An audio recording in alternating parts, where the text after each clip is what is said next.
dear boy, I must see you. Let me in at once. I can't bear your shutting yourself up like this.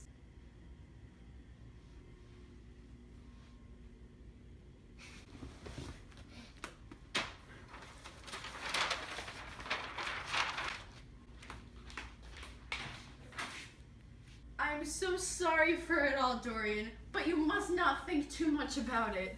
Do you mean about Sybil Vane? Yes, of course. It is dreadful from one point of view, but really it was not your fault. Tell me, did you go behind after the play and see her? Yes. Oh, I felt sure that you had. Tell me, did you make a scene with her? I was brutal, Harry. Perfectly brutal. But it is all right now. I am not sorry for anything that has happened. It's made me a better person. Oh, Dorian, I'm so glad you take it that way.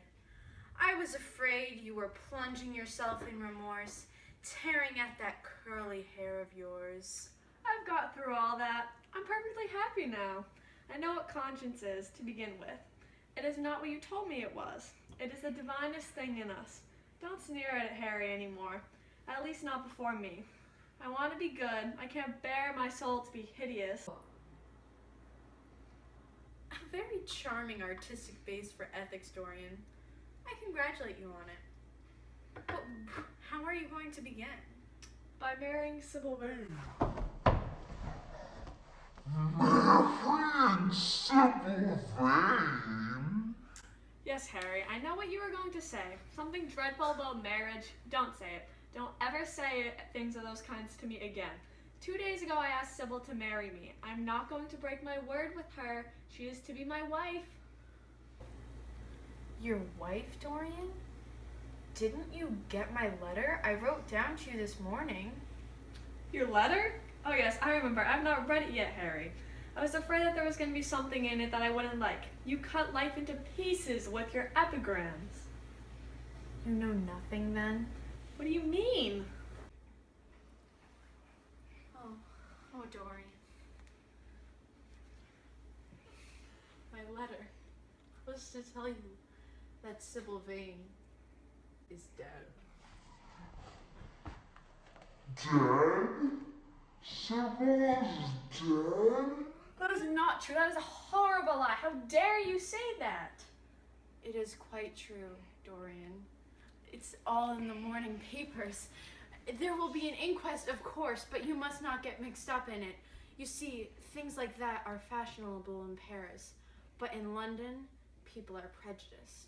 You see, Dorian, here, one should never make one's debut with a scandal. One should reserve that to give any interest to one's old age. I suppose they don't know your name in the theater. If they saw you walking around her room, that's an important point. Did anyone see you there? Harry, did you say an inquest? What do you mean by that? Did Sybil? Oh, I can't bear it. But tell me quick. I have no doubt it was not an accident, Dorian, though it must be put into public this way. It seems as if she was leaving the theater with her mother, about 12:30 or so. She had forgotten something upstairs, and they waited some time for her, but she did not come down again. They went upstairs to find her dead. She seems to have swallowed something by mistake, but we cannot be sure. I should fancy it was prussic acid, as she seems to have died instantaneously. Harry, this is just terrible. Yes, it is very tragic. Of course, but you must not let yourself get mixed up in it. The Standard says she was 17. I should have thought she was almost younger than that. She looked such a child and seemed to know so little about acting. Dorian, you must not let that thing get on your nerves. Come dine with me tonight. Patty is singing tonight. We can watch with my sister. She is with many smart women. So, I have murdered Sybil Vane. Murdered her as surely as if I had cut her little throat with a knife. Yet the roses are not less lovely for all that. The birds sing just as happily in my garden. And tonight I am to dine with you, and then go to the opera and sup somewhere, I suppose, afterwards. How extraordinarily dramatic life is. If I had read this all in a book, Harry, I think I would have wept over it. Somehow, now that it has happened actually, and to me, it seems far too wonderful for tears. Here's the first passionate love letter I've ever written in my life. Strange that my first passionate love letter should have been addressed to a dead girl. Can they feel, I wonder, those white, silent people we call dead?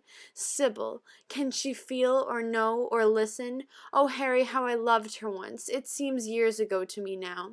She was everything to me.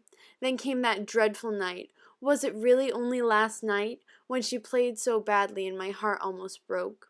She explained it all to me. It was terribly pathetic. But I was not moved a bit. I thought her shallow. Suddenly something happened that made me afraid. I can't tell you what it was, but it was terrible. I said I would go back to her.